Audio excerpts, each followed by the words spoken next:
ഞാൻ ഈ പറയുന്ന കാര്യങ്ങൾ നിങ്ങൾ ജീവിതത്തിൽ ഒരു തവണ പോലും കേട്ടിട്ടുണ്ടാവില്ല. എനിക്ക് 100% ഉറപ്പാണ്. അതുകൊണ്ട് സ്കിപ്പ് ചെയ്യരുത്. എന്താണ് ഒരു മനുഷ്യന്റെ അടിസ്ഥാനപരമായ ആവശ്യം? What are the basic needs of A human being? Human being basic needs 6 അതിലൊന്നാണ് സെർട്ടനിറ്റി, ഉറപ്പ്. രണ്ടാമത്തതാണ് വെറൈറ്റി, വ്യത്യസ്തത. മൂന്നാമത്തതാണ് സിഗ്നിഫിക്കൻസ്, പ്രാധാന്യം.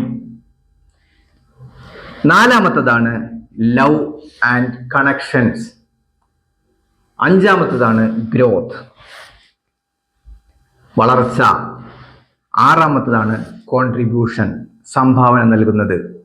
ഈ 6 ആവശ്യം ആണ് ഒരു മനുഷ്യന് അടിസ്ഥാനപരമായിട്ടുള്ളത്. അപ്പൊ ഈ 6 ആവശ്യം ഏതൊക്കെയാണ്? Certainty, variety, significance, love and affections, growth and contribution. ഇനി ഞാൻ ഈ 6 ആവശ്യങ്ങൾ ഓരോ മേഖലകളിൽ ഇട്ടിട്ട് ഞാൻ എവാലുവേറ്റ് ചെയ്യണം. For example, first one, family. ഒരു ഫാമിലിയിൽ ഈ 6 ആവശ്യങ്ങൾക്ക് ഏതിനാണ് പ്രാധാന്യം കൊടുക്കുന്നത്? ഒന്ന്, ലവ് ആൻഡ് കണക്ഷൻ, സ്നേഹം, കെയർ. രണ്ടാമത്തത് ഉറപ്പ്.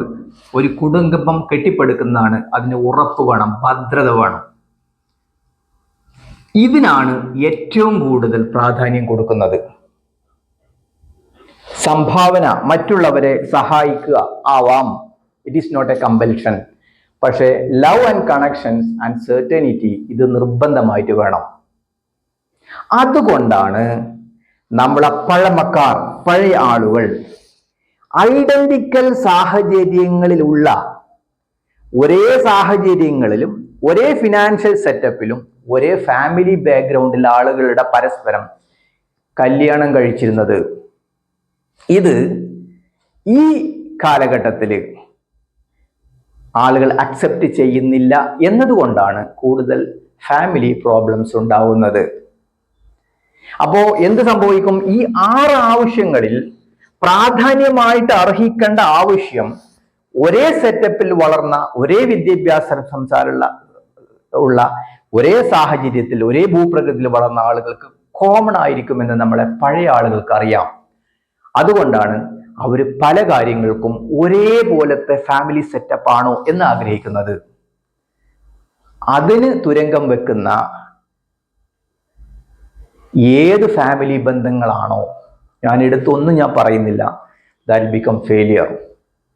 ഇനി നെക്സ്റ്റ്, ബിസിനസ്. ബിസിനസ് എന്ന് പറയുന്ന ക്ലാസ് നമ്മൾ ഈ 6 കാറ്റഗറിയിലിട്ട് അളക്കുകയാണ്. ബിസിനസ്സിനകത്ത് എന്താണ് നമ്മൾ ഏറ്റവും കൂടുതൽ? ഒന്ന് ഗ്രോത്ത് ആണ്, വളർച്ച. പിന്നെ വെറൈറ്റിയാണ്, പല വെറൈറ്റി സാധനങ്ങളും ഒന്ന് വിജയിച്ചില്ലെങ്കിൽ അടുത്തത് വെക്കാനുള്ള വെറൈറ്റി. പിന്നെയാണ് അതിന്റെ പ്രാധാന്യം. ഞാൻ വലിയൊരു ബിസിനസ്സുകാരനാണ്, എസ്റ്റാബ്ലിഷ് ചെയ്യണമെന്ന് തോന്നുന്നത്. അപ്പൊ ഈ 3 ക്രൈറ്റീരിയയിലൂടെ ഉണ്ടാക്കുന്ന ലാഭം കൊണ്ട് ദേ ക്യാൻ ഗീവ് ചാരിറ്റി. അവർക്ക് എന്ത് ചെയ്യാം? കോൺട്രിബ്യൂഷൻ ചെയ്യാം, സംഭാവന കൊടുക്കാം. അപ്പൊ ബിസിനസ് ഓക്കെ. ഇനി നമുക്ക് നോക്കുകയാണോ ഫ്രണ്ട്ഷിപ്പ്. ഫ്രണ്ട്ഷിപ്പിനകത്ത് ഏതാണ് ഇമ്പോർട്ടൻസ്? സെർട്ടനിറ്റിക്ക് പ്രാധാന്യമുണ്ടോ? നോ. ഒരു ഫ്രണ്ട് വിട്ടുപോയാൽ അത് വിട്ടുപോയി എന്നുള്ളൂ. പക്ഷെ വെറൈറ്റിക്ക് ഫ്രണ്ട് ഉണ്ടോ? നമുക്ക് കൂട്ടുകൂടാം, വ്യത്യസ്ത ആളുകളായിട്ട് നമുക്ക് കൂട്ടുകൂടാം, നിലനിൽക്കണമെന്നില്ല. ഇനി പ്രാധാന്യമുണ്ടോ? ഒരു പ്രാധാന്യവുമില്ല. നമുക്ക് ആവശ്യമുള്ള ഫ്രണ്ട്സിനെ നമുക്ക് ഇഷ്ടപ്രകാരം നമുക്ക് തിരഞ്ഞെടുക്കാം.